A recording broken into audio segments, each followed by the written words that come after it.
On est live, parfait. J'ai eu un petit délai de texte. C'est la première fois que je diffuse en même temps sur Facebook et YouTube streaming. Alors, allô à tout le monde qui sont là en live. Si t'es là en replay, tu peux hashtag replay pour que je te dise un petit coucou dans les commentaires. Ça fait longtemps que je suis pas venue ici vous jaser. Je suis tellement excitée. J'ai tellement tellement de belles choses à vous parler. Ça fait un moment que je n'étais pas venue en live. Si t'es là, tu te connectes, tu peux marquer allô, que je puisse te voir dans les commentaires, que ce soit sur Facebook ou sur YouTube. Comment ça va tout le monde? Prendre le temps d'arriver comme à l'habitude dans notre corps, dans cet espace, dans ce moment. Alors, peu importe où est-ce que tu te trouves, je t'invite à mettre une main sur ton cœur pour ouvrir cet espace en accord avec l'énergie qui est présente. Alors, une main sur le cœur et on va prendre 3 grandes inspirations d'ancrage. Dans 3, 2, 1. Inspire, gonfle le ventre, la cage thoracique, le diaphragme, la poitrine. Laisse entrer l'oxygène, la force vitale, le prana dans ton corps. Maintiens ici pendant 5, 4, 3, 2, 1. Et expire et relâche. Laisse aller quelque chose avec ton souffle. Ah. Excellent. Pour une deuxième fois dans 3, 2, 1. Inspire, gonfle le diaphragme, ouvre la cage thoracique, la poitrine, le cœur, ouvre les épaules, les omoplates. Laisse l'espace dans ton dos pour tout prendre ton souffle. Et maintiens ici pendant 5, 4, 3, 2, 1. Et expire, relâche les épaules, relâche la poitrine, relâche le ventre. Pour nous les femmes, on a toujours le ventre rentré. Je t'invite à relâcher ton ventre comme un Bouddha qui a le ventre ouvert, flexible, lousse pour laisser toute la place à ton diaphragme de s'ouvrir, de contenir ton souffle. Excellent. Et pour une dernière fois dans 3, 2, 1. Inspire, gonfle le ventre, ouvre le diaphragme, la cage thoracique, la poitrine, le cœur. Laisse entrer toute cette force. Et on maintient pendant 5, 4, 3, 2, 1. Et expire et relâche quelque chose de ton corps avec le souffle à l'expiration. Ah. Relâche la tension. Relâche les choses à faire. Relâche la pression que tu te mets d'être quelque part d'autre, d'être en train de faire quelque chose d'autre. Et permets-toi d'être ici maintenant avec moi dans cet espace, dans ce moment. Alors, allô tout le monde. Allô Roxane. Bienvenue à ce beau live sur les addictions. J'ai eu l'appel de venir ici pour vous parler d'addiction parce que je réalise autant que les addictions peuvent être quelque chose qu'on voit comme négatif. Je pense que c'est le temps qu'on change la conversation et qu'on parle de nos addictions pour ce qu'elles font pour nous. Avant qu'on puisse se débarrasser d'une addiction, avant qu'on puisse comprendre une addiction, avant qu'on puisse se libérer d'une addiction, on doit comprendre son rôle dans notre vie. Alors, c'est quelque chose qu'on parle pas souvent, je trouve. Il y a beaucoup une ligne de temps, un discours qui démonise nos addictions, qui dit que ce sont une maladie, le petit crosseur et tout ça. Ce que je vois que ça crée, c'est un espace de division à l'intérieur de nous et un espace où est-ce qu'on est encore en résistance contre cette partie-là de nous qui est l'addiction. Moi, dans ce que j'ai étudié, la femme qui m'a enseigné tout ce que je sais, Marissa Pierre, nous invitait à prendre contact avec cette partie-là de nous et à entamer un dialogue avec cette partie-là de nous au lieu de la repousser, au lieu de la démoniser, au lieu de se dire « Est-ce que cette chose-là ruine ma vie? » Je t'invite à te demander ce matin, par rapport à l'addiction qui est présente dans ta vie, Ça peut être l'alcool, ça peut être la drogue, ça peut être les écrans, ça peut être la caféine, ça peut être le sucre, ça peut être quoi d'autre, le sexe, ça peut être la dépendance affective, ça peut être travailler. Il y en a plein d'addictions. On est dans un monde qui a malheureusement déconnecté de son souffle, de mère nature, des ressources naturelles, et on est allé se connecter dans beaucoup d'addictions artificielles pour se remplir, malheureusement. Alors moi, mon histoire de sobriété, c'est littéralement l'envers de tout ça. En arrêtant de consommer, je suis allée me reploguer sur les ressources naturelles illimitées. Fait que je me suis reploguée dans la nature, je me suis reploguée à mon souffle, à mon corps, au mouvement, au son, et je suis allée guérir mes addictions de cette façon-là. Donc, ce que j'amenais tantôt comme point de vue qui peut t'aider par rapport à tes addictions, si t'es quelqu'un que ça fait longtemps qui essaye de comprendre et d'avancer pour te départir d'une addiction, la première question que je vais t'inviter aujourd'hui à faire dans ton journal, tu peux le faire pendant qu'on se parle ou après si t'écoutes ce live en replay, je veux que tu écrives dans ton journal « Choses que mon addiction fait pour moi ». Donc, on nous amène souvent... J'ai rien contre les AA, vous le savez, les AA ont été une pierre angulaire de mon rétablissement pendant la première année.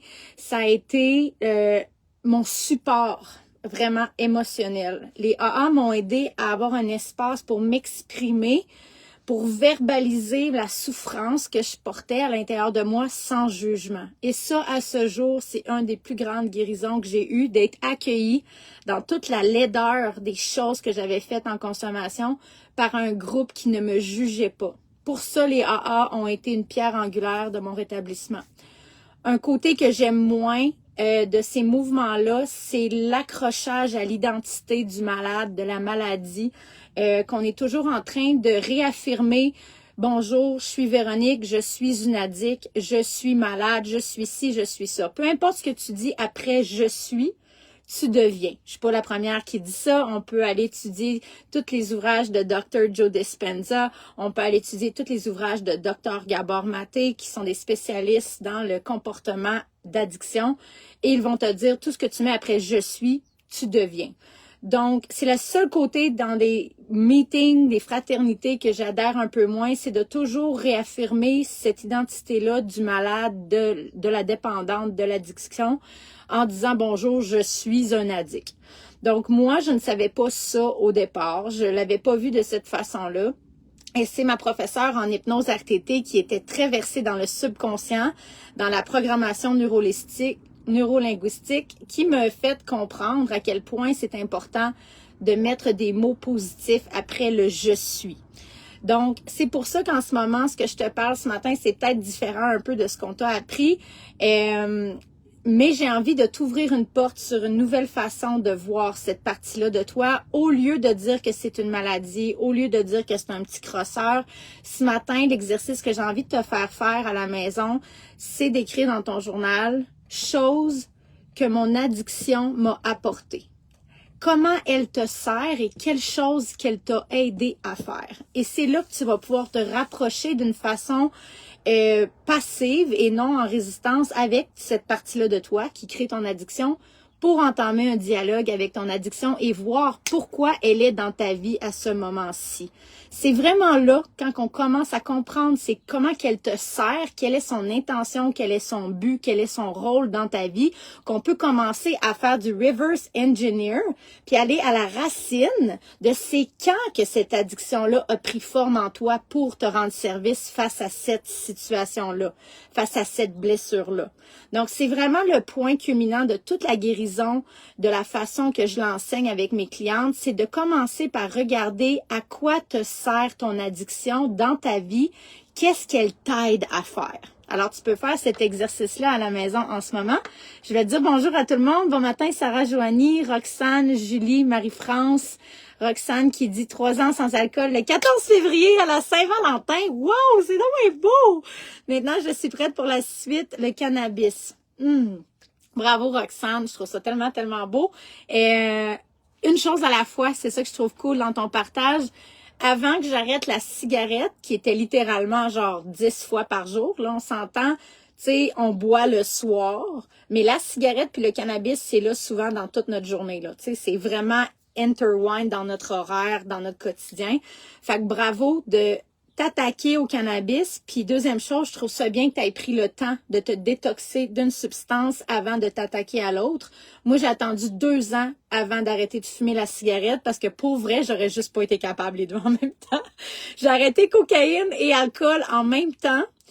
Et j'ai seulement arrêté la cigarette, pas ce Noël-ci, mais Noël l'autre d'avant. Et ça a été difficile, mais moins difficile que de tout arrêter en même temps. Donc, c'est beau de le faire progressivement.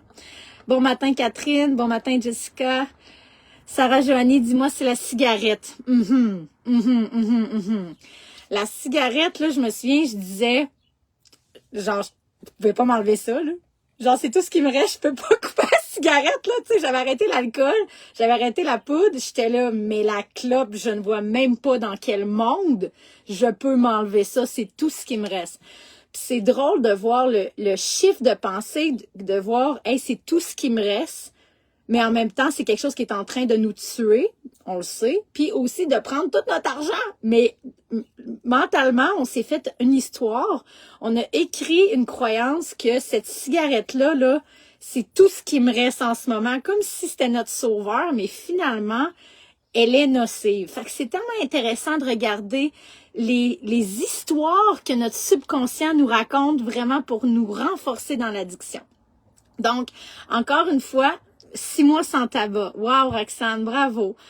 Encore une fois, je t'invite, puis ça, c'est pas moi qui l'ai inventé, là, c'est vraiment vers là que s'en va le travail des addictions. Je tiens à vous informer. On est parti un peu d'une façon archaïque de dire que notre addiction, c'était un petit crosseur, que c'était une maladie, puis qu'on était pogné avec ça toute notre vie, puis qu'on était comme brisé, mais que si on allait à des meetings toute notre vie religieusement, on allait pouvoir s'en sortir. Il y a rien de mal là-dedans. Je réaffirme que les AA m'ont sauvé la vie durant ma première année en me permettant de verbaliser ma souffrance intérieure que je gardais depuis 15 ans d'addiction. Donc, j'ai absolument rien contre les fraternités. Je trouve qu'ils font un excellent travail. La seule chose que j'aimerais qui change un peu, c'est leur langage face aux addictions, d'appeler ça un petit crosseur puis une maladie. Je m'explique. Tout ce que tu mets après « je suis », tu es, tu restes, tu deviens et tu figes et tu cristallises cette identité-là. Donc, moi, de dire « je suis une addict toute ma vie », même si je consomme plus, ça résonne pas avec moi. Je suis pas une addict. Je suis en guérison, je suis en exploration, je suis en changement, je suis en évolution. Donc, c'est faire attention aux mots qu'on utilise pour pas nous figer dans une identité de malade. C'est une maladie, j'ai une maladie, ma maladie. Ça, encore une fois, ma professeure Marissa Pierre, qui est connue mondialement pour la neurolinguistique, les mots qu'on utilise qui définissent nos croyances, elle nous disait que c'était vraiment important de bien choisir nos mots. Que les mots qu'on utilise, c'est ce qu'on devient.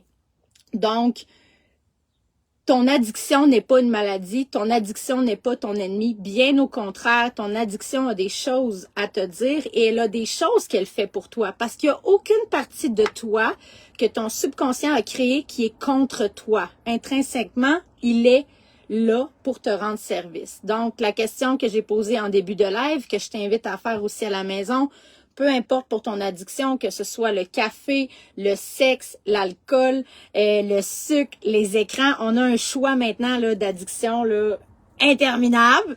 Comme je disais, plus qu'on se déconnecte à nos ressources naturelles, plus qu'on se déconnecte à la nature, plus qu'on se déconnecte de notre corps, de notre souffle, on a besoin de connecter à d'autres choses. Fait qu'on connecte avec 10 000 addictions parce qu'on se sent vide, parce qu'on n'est plus connecté avec notre souffle, parce qu'on n'est plus connecté avec les rivières, parce qu'on n'est plus connecté avec la terre. Fait que là, on a besoin. Gimme, gimme, gimme. On essaye plein d'affaires pour se remplir, pour se connecter, et c'est interminable parce que c'est pas organique. C'est tout de l'artificiel. C'est tout de l'illusion. Et ça, je pourrais en parler longtemps. Ça remonte à aussi longtemps que nos ancêtres qui étaient connectés avec la terre, qui avaient tellement une relation sacrée avec leur souffle, avec les éléments. Ces gens-là n'étaient jamais malades. Ces gens-là n'avaient pas d'addiction parce que leur première addiction était d'être en vie, de respirer et de connecter avec la terre. Donc, c'est vers là qu'il faut qu'on se retourne. Là, on nous a donné un buffet d'addiction, puis on se rend compte que plus qu'on mange, moins que ça marche. Puis plus qu'on en prend de toutes nos addictions, plus qu'on se sent vide. Fait que c'est le temps qu'on reverse engineer tout ça. Donc, ma question à toi, c'est ce matin, ce midi, peu importe quand tu m'écoutes, quel est le service que ton addiction te rend dans ta vie en ce moment? Fait que si tu regardes, qu'est-ce que la cigarette me donne en ce moment dans ma vie? La cigarette m'apporte un moment de pause. La cigarette m'amène un moment de relaxation. La cigarette m'apporte un moment où mon cerveau décroche. La cigarette m'apporte un moment où je peux sortir de la maison puis avoir la crise de paix 2 secondes. Fait que toutes ces choses-là, ce sont les choses que la cigarette te donne. Ce qui est beau de voir lorsque tu auras fait la liste de tout ce que ton addiction t'apporte, tu es capable de voir que ces choses-là sont totalement légitimes. De un, tu as le droit de vouloir relaxer. Tu as le droit de vouloir ralentir. Tu as le droit de vouloir un break de tes pensées. Tu as le droit de vouloir un break de ta famille. Tout ça est légitime. L'important, c'est qu'on donne une nouvelle fonction à ton addiction pour qu'elle arrête d'avoir à faire ça pour toi.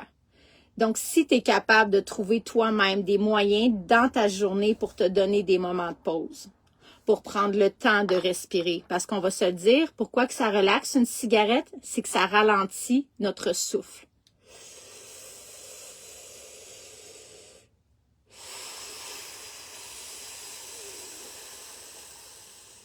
Quand tu fumes, tu ralentis ta respiration en bas de 6 respirations par minute.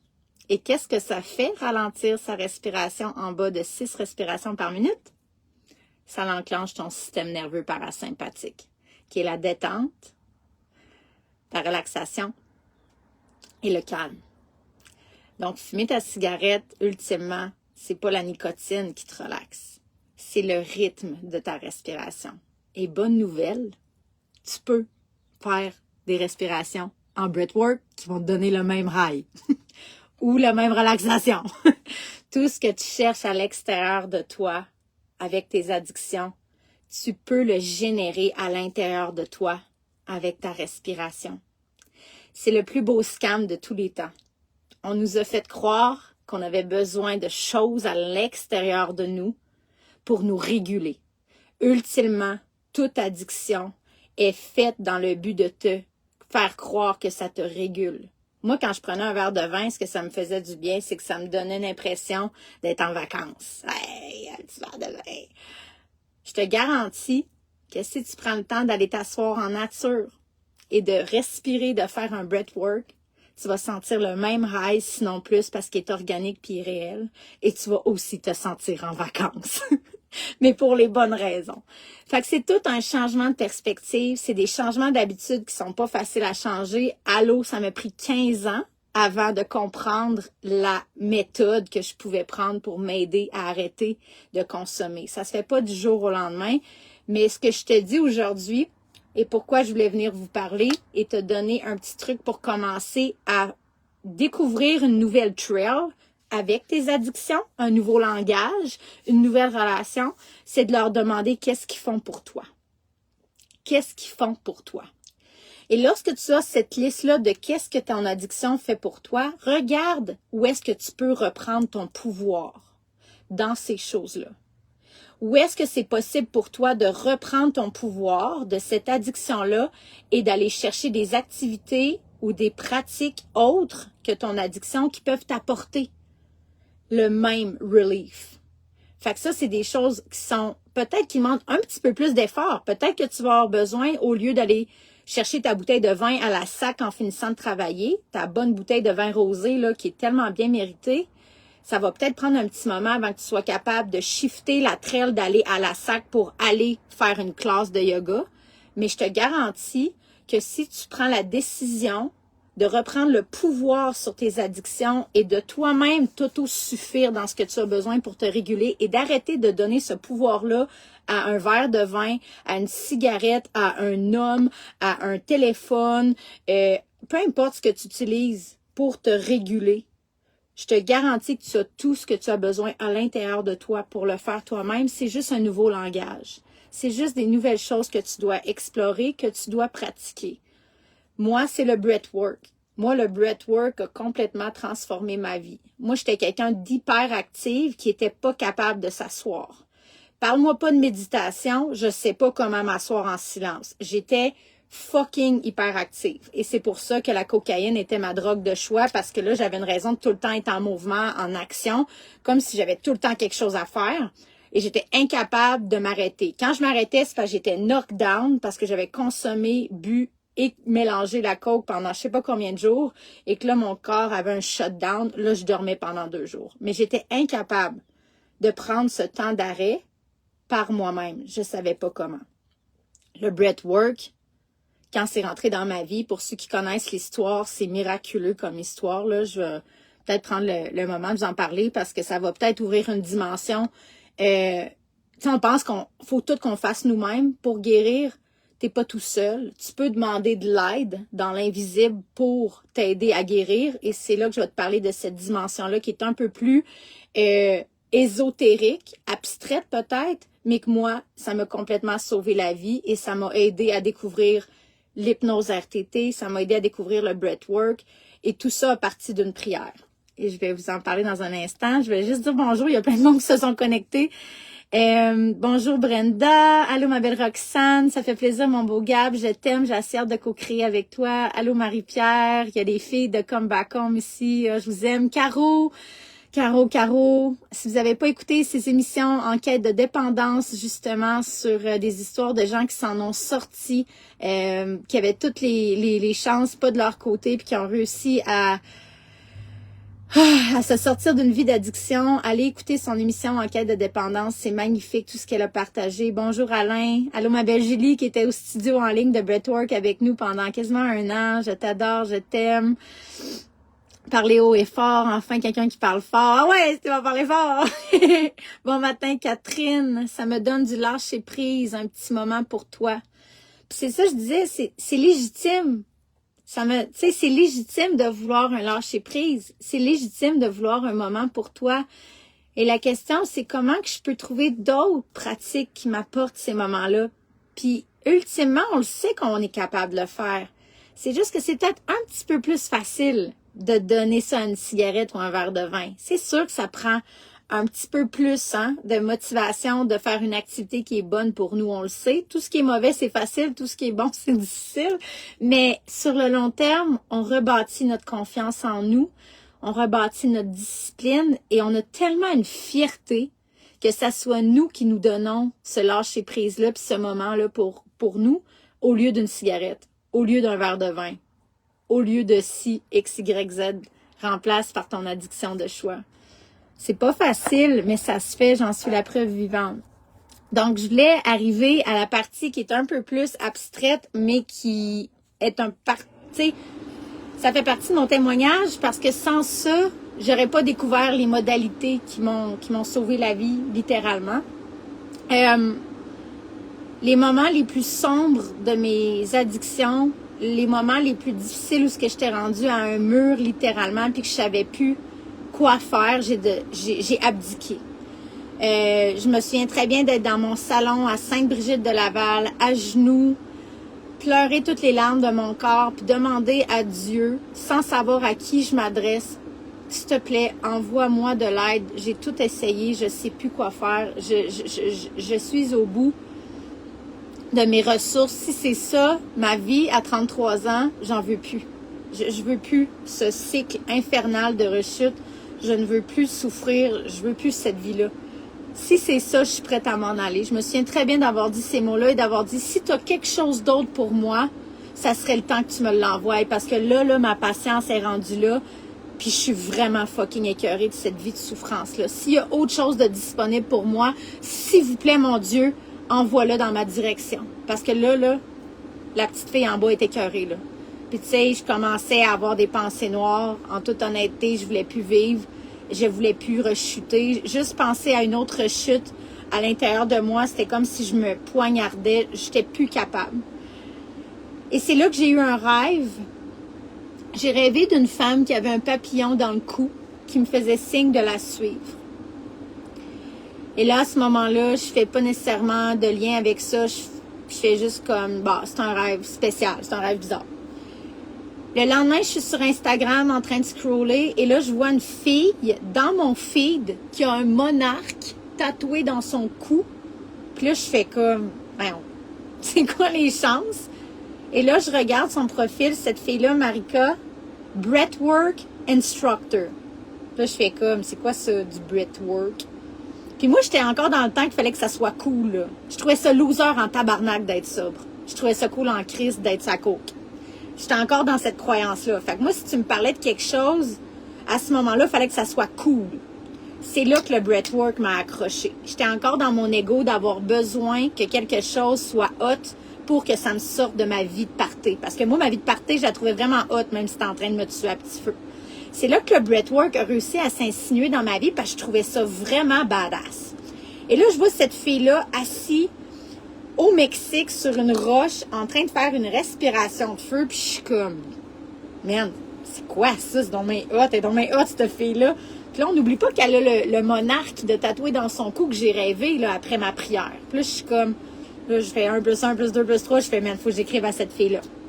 J'écris à cette fille-là, je dis, I'm curious, what are you doing? What is breathwork? What is this you're doing with your belly? Like, can I learn? Je pense que je posais de parler. Je pense qu'on est supposé parler.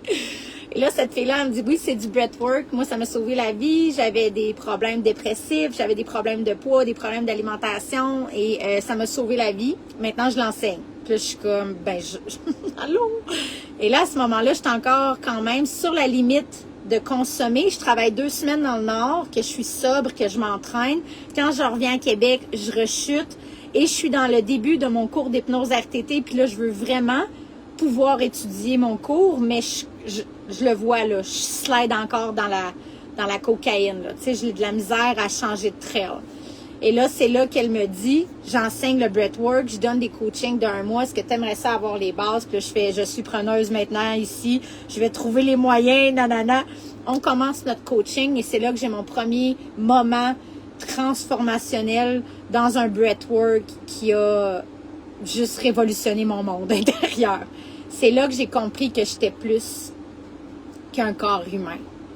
C'est là qu'une porte s'est ouverte à tant minutes. Il y a quelque chose d'autre que la drogue qui peut me faire ressentir ce bliss, ce bien-être, cette force, ce pouvoir. Et c'est mon souffle. Et c'est gratuit. Il y a quelque chose que j'ai manqué. Et là, je commence mes recherches. Et là, je commence à lire le livre Breath de James Nestor. Respire. Je le suggère à tout le monde. Ce livre-là a révolutionné ma compréhension de ce qu'on était, nous, les humains. On nous a caché tellement de choses. On nous a caché que notre souffle est la chose qui peut ouvrir les portes de la guérison, de l'âme, de l'invisible, de ton pouvoir personnel. La respiration a été la pierre angulaire de toute ma guérison, de mes addictions, parce que j'ai commencé à me remplir de moi-même en respirant tous les matins, en faisant la respiration de feu. Je me suis remplie de moi-même au lieu de me remplir de choses à l'extérieur de moi qui n'étaient pas soutenables, qui étaient des highs temporaires, qui étaient des illusions. Et j'ai commencé à ressentir et à entretenir un high intérieur avec ma pratique de breathwork. Et c'est là que ma vie a complètement transformé. À la suite de ça, bonjour à tout le monde qui vient, Marlène, Jennifer, Myriam. À la suite de ça, de cette intensive de breathwork avec Marika, là, j'étudie l'hypnose RTT.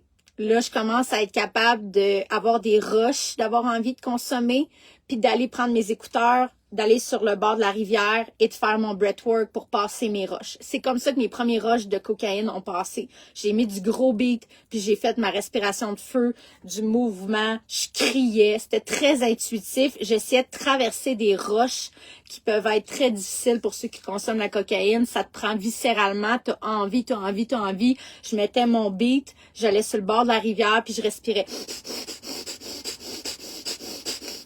Puis je recyclais, puis je passais à travers mes rushs comme ça avec la respiration. C'est pour ça que je dis que le breathwork a sauvé ma sobriété. Elle m'a aidé à entretenir mon hyperactivité.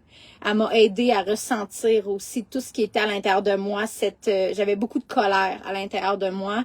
Le breathwork m'a permis de faire circuler cette colère-là, de la garder à l'intérieur de moi sans que ça soit overwhelming, parce que je contrôlais ma respiration.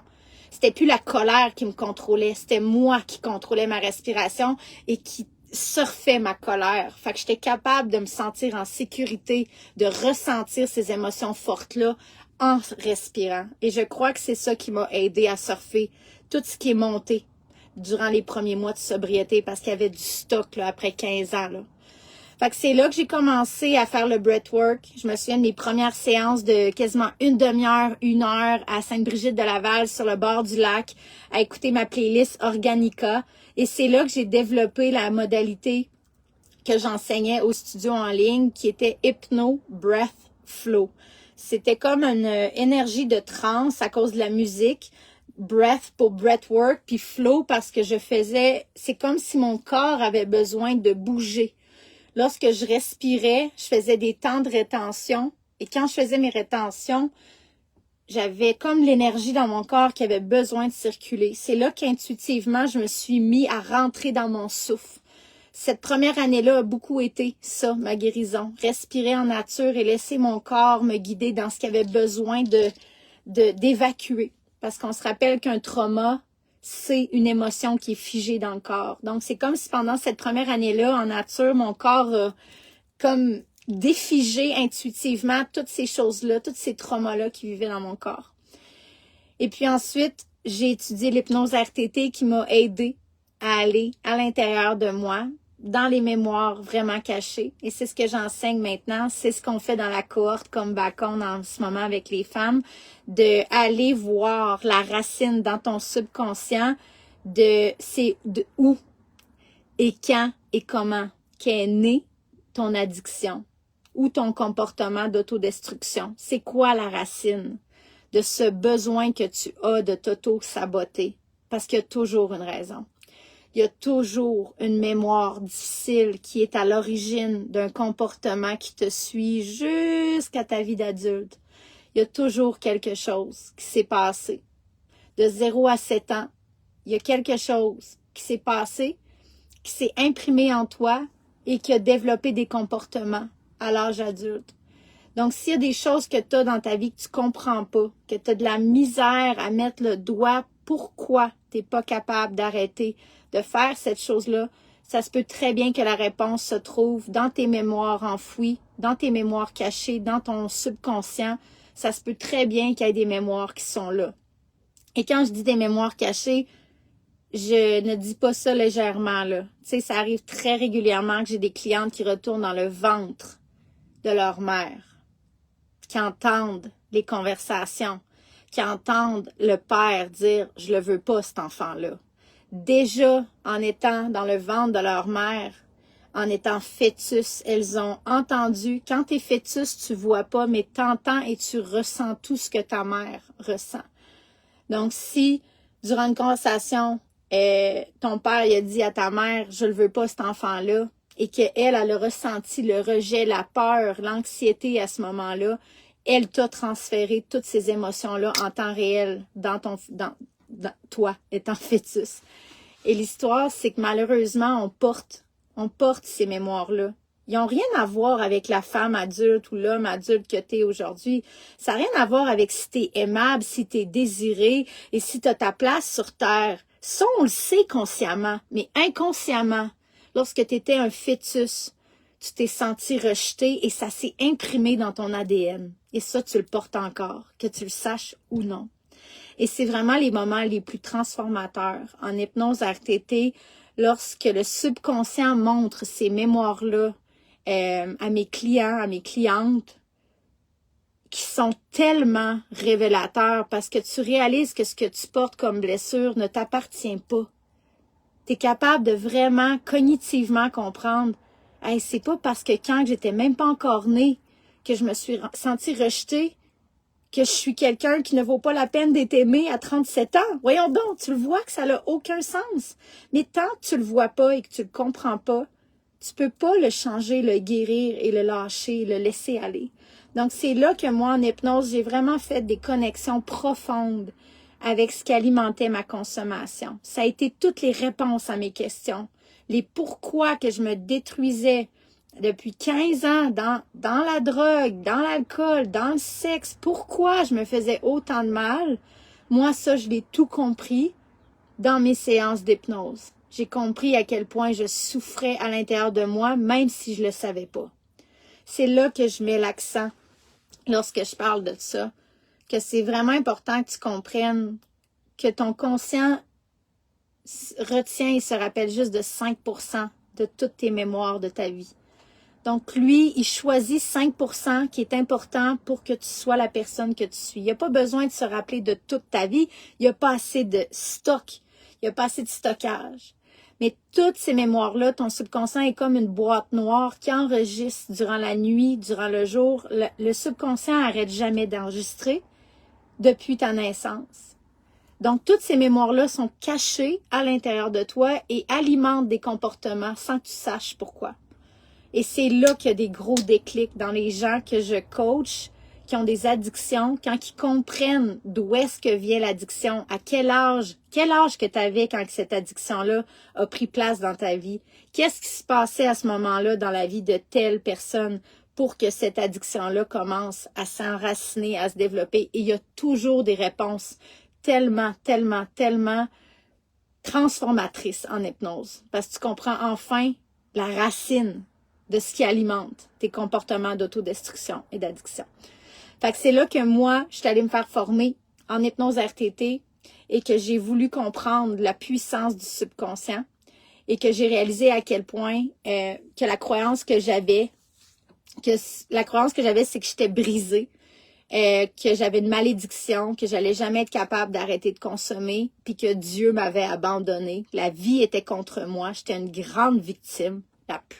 J'étais tellement une victime, juste en repenser à tout ce que je disais quand j'étais gelée sur la poudre, là, mon discours était la plus grande victime de la planète Terre. Je suis sûre que je m'entendrais aujourd'hui puis je me dirais, mais ferme ta gueule puis va chercher de l'aide. Genre, fais quelque chose, mais change de disque. Je suis plus capable de t'entendre. Mais j'ai été longtemps dans ce disque-là de la victime et merci mon Dieu, avec l'hypnose RTT, j'ai réussi à reprendre le pouvoir sur mon discours, sur mon histoire et à me guérir et à attendre d'être sauvée par quelqu'un.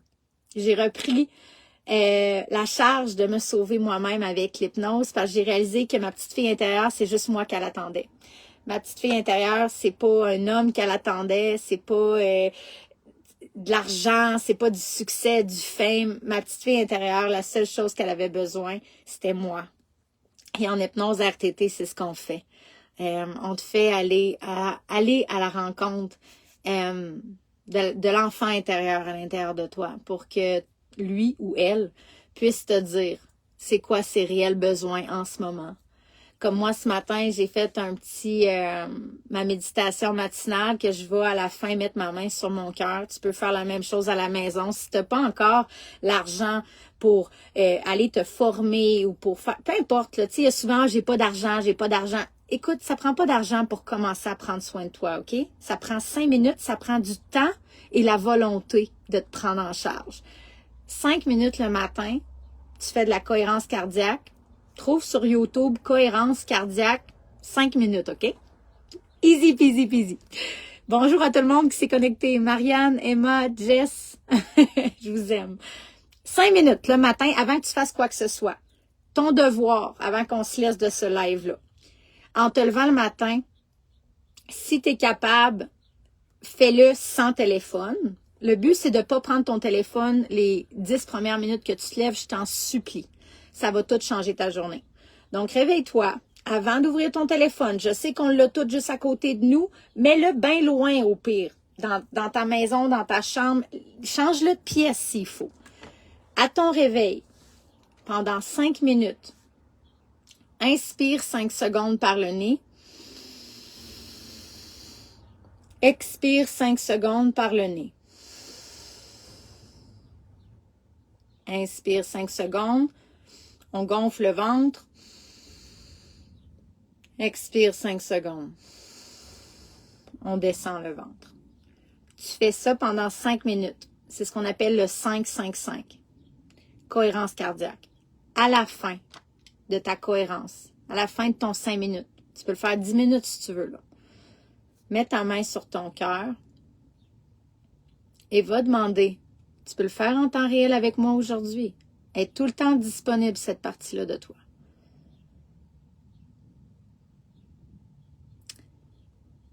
Qu'est-ce que ton enfant intérieur a comme message pour toi en ce moment? Ralentis tes pensées, ralentis ton souffle. Si tu pouvais entendre clairement sa voix, sans aucun doute, quel serait le message de ton enfant intérieur ce midi?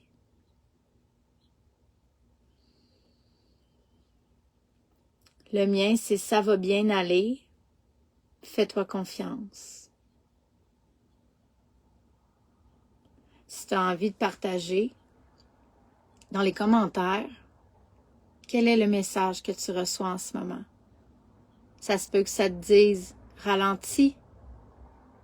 J'ai besoin que tu ralentisses pour que tu m'entendes. On ne peut pas entendre notre voix intérieure si on va vite à 100 000 à l'heure. Elle veut s'amuser. Souvent, notre enfant intérieur veut s'amuser.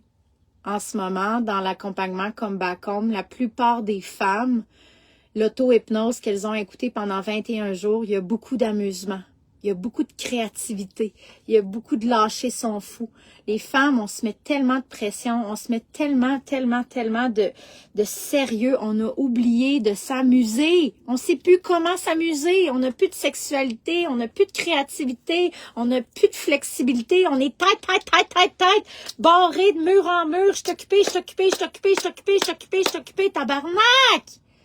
Normal que tu n'aies plus de temps pour créer, pour te ressentir, pour te toucher, pour respirer. On est tellement tac. L'amusement, c'est tellement important. Ton enfant intérieur, de la façon qu'elle connecte avec toi, c'est avec le plaisir. Avec le plaisir. Elle a besoin d'aide. La plus belle chose que tu peux comprendre, Roxy Couture, c'est que l'aide que ton enfant intérieur a besoin, il y a juste toi qui peut lui apporter. Et je sais que tu le sais intérieurement, qu'il n'y a personne d'autre qui peut lui donner autant d'amour que toi. Alors fais-toi la promesse aujourd'hui, Roxane, de devenir la mère de cette petite fille-là. Peu importe les parents qu'elle a eus dans le monde 3D, peu importe les parents qui l'ont négligée, peu importe ce qui se passe dans le monde extérieur, prends la décision aujourd'hui, Roxane, donne-toi la promesse, prends la main de cette petite fille-là et dis-lui qu'à partir d'aujourd'hui, c'est toi, sa maman, c'est toi qui vas prendre soin d'elle et que tu ne vas plus jamais la lâcher. C'est ce qu'on appelle se reparenter, être là pour nous, de nous à nous. De nous donner cet amour-là à nous. Oui, ça fait pleurer. Si tu savais comment, quand j'ai des moments, en hypnose, quand il y a un moment que la cliente prend la main de son enfant intérieur et l'amène avec elle dans sa maison, ici, aujourd'hui, je fais mes clientes prendre leur enfant intérieur et les amener dans leur maison, dans leur appartement et de leur faire visiter le salon, de leur faire visiter leur chambre, de leur faire visiter toutes les choses qu'elles ont accomplies, d'amener leur enfant intérieur, de la sortir du passé traumatique et de l'amener avec toi dans ta vie aujourd'hui, proche de toi, dans ton cœur, est la chose la plus puissante que tu peux faire pour te guérir. Ramène-la à la maison, come back home. Il y a juste toi qui peux te sauver, il y a juste toi qui peux la ramener à la maison, cette petite fille-là. Alors, j'espère que ce matin, ça t'aura donné une porte d'ouverture pour prendre contact avec elle et la ramener à la maison.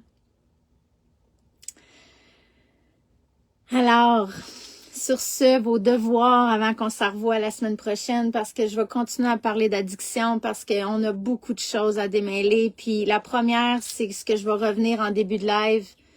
Tes addictions ou tes comportements d'autodestruction ne sont pas là pour te nuire. Je sais qu'on nous a appris à dire que c'est une maladie, mais pouvons-nous changer? Pouvons-nous changer l'histoire et le verbal autour de ces choses-là qui ont juste besoin de notre amour, de notre présence et de notre soutien pour guérir? Donc, ton devoir, avant qu'on se quitte, d'écrire dans ton journal Ton addiction ou ton comportement d'autodestruction, même s'il est en train de te détruire, lui, il pense qu'il est en train de te servir. Ton addiction, qu'est-ce qu'elle fait pour toi dans ta vie en ce moment? Et journal là-dessus. Au lieu de la voir comme une division, comme un petit crosseur, comme une maladie, vois ton addiction comme un petit soldat qui essaye de t'aider du mieux qu'elle peut. Et demande-toi qu'est-ce qu'elle fait pour toi, cette addiction-là. Et après avoir écrit toutes ces choses-là, regarde où est-ce que tu peux reprendre le pouvoir de le faire toi-même. Que ce soit avec des yogas, avec des breathwork, avec des méditations, avec de la nature. Regarde c'est où tu peux reprendre la responsabilité de ces choses-là que tu as données à ton addiction. Et deuxième devoir, prends le temps le matin, s'il te plaît, de connecter. Moi, je l'appelle avec ton enfant intérieur parce que ultimement, c'est elle, c'est lui qui a besoin de toi, OK?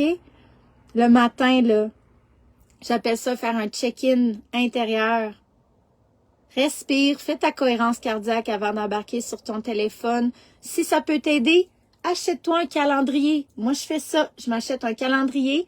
Et je fais des X quand j'essaie de rentrer une nouvelle habitude pendant 21 jours. J'achète un calendrier et le matin, quand j'ai terminé de faire ma petite méditation avec mon enfant intérieur, que je lui dis c'est quoi ton message pour moi aujourd'hui, elle me dit aujourd'hui je veux que tu t'amuses. OK, parfait. Aujourd'hui, c'est une journée que je vais mettre un peu plus de plaisir. Je me lève, je vais faire mon X sur mon calendrier. Aujourd'hui, j'ai pris soin de moi. Parce que oui, on est comme des enfants, puis oui, on nous a pas appris à nous prendre soin de nous. On nous a pas appris à être responsable de nos émotions. Nos parents savaient pas comment. C'est à nous d'apprendre ça et c'est à nous de reparenter cet enfant-là à l'intérieur de toi. Et je sais qu'on est capable, je le vois à chaque jour avec mes clientes. C'est juste un nouveau langage et c'est juste une nouvelle façon de voir que la vie est pas contre toi. La vie attend juste que tu te prennes en main. Ton enfant intérieur attend juste que tu rentres à la maison ici dans le silence. Et ça t'appartient à toi et toi seulement. Et moi, je peux t'aider comme je peux, mais tant que tu le fais pas, tant que tu t'assois pas le matin avant de commencer ta journée, d'aller dans le brouhaha des énergies à tout le monde, puis que tu t'assois pas avec toi-même, il y a personne qui peut t'aider. Pour vrai. Il y a pas un cours à 1000 peu importe l'argent que tu vas investir, tant que tu le fais pas, il y a rien qui va changer. Puis c'est gratuit de le faire. C'est ça la bonne nouvelle. Fait que je vous aime. Ça me fait plaisir, Marlène. Ah, ça me fait plaisir. Je vous aime. Ça faisait longtemps qu'on s'était pas vu. Ça a vraiment fait du bien de venir jaser. Moi, personnellement, en ce moment, je me prépare à déménager et à revenir au Canada. Donc, c'est beaucoup de... Ma petite fille, elle me demande encore plus de présence en ce moment. J'ai besoin d'être encore... Là, j'ai commencé à... Je me suis acheté un journal, le même journal que quand que j'étais kid. Il y a quelque chose de magique, là. Et en ce moment, mon enfant intérieur, ce qu'elle avait besoin plus que tout, ce qu'elle me dit, c'est que je fasse un petit journaling à tous les jours. J'ai pas fait ça depuis mon adolescence, je pense. Puis de ce temps-là, c'est comme ça qu'elle communique avec moi. Elle a envie qu'à chaque jour, on fait juste une page, là. J'écris ma date, puis j'écris comment que je me sens. Peur du futur. Incertitude face à mon retour. Come back home. Je sais que je suis au bon endroit au bon moment. J'ai de la résistance en ce moment, je me sens fatiguée. OK, cool. Tu sais, fait que ça en ce moment, moi, c'est ce que ma petite fille intérieure, elle m'a dit qu'elle avait besoin. Fait qu'à chaque jour, on s'assoit, puis on écrit ensemble, puis ça me fait vraiment, vraiment, vraiment du bien. Fait que c'est à toi de voir ce qu'elle a besoin, ce qu'il a besoin en ce moment, pour que tu puisses rentrer à la maison et reprendre contact avec tes ressentis, hein, avec ce qu'il y a à l'intérieur.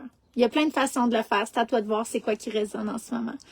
Ça fait plaisir, Jess, je t'aime. Puis à tout le monde qui sont arrivés en retard, ben vous pouvez écouter le replay, soit sur YouTube ou sur Facebook. Puis Naya vous dit salut. Naya va bien. Naya s'est remis de sa tumeur cutanée qui était bénigne, mais qu'on savait pas si ça allait devenir maligne, qui a vraiment, en toute honnêteté, là, Noël a été genre ça de même. Est-ce que, genre, un stress immense parce que l'opération coûtait 1500 $ canadiens s'il fallait que j'enlève sa tumeur. Et c'était l'argent que j'avais pour revenir à la maison. Puis j'étais comme, s'il vous plaît, mon Dieu, faites que tout se passe bien. Puis hier, j'ai regardé, puis la tumeur est pratiquement partie. Fait que je suis super contente pour ma belle amour, ma belle chienne de sobriété qui fait ça comme une pro, comme d'habitude. Fait que je vais vous donner des nouvelles de ça aussi. Fait que je sais que vous la voyez souvent. Oui, Naya Stan Warrior! Ah, ok, fait que voilà, ben je vous aime. Je vous souhaite une belle journée, toujours dans l'amour, dans le non-jugement, puis vraiment, c'est une exploration, revenir à la maison, hein. On nous le dit, le chemin le plus long sera le chemin de descente du mental jusqu'à notre cœur. De là à là, on passe toute notre vie à zigonner, mais c'est ici qu'on veut être. Fait que voilà. Bonne exploration, chacun à votre façon. Je vous aime. Une belle journée. Mouah. Bye bye.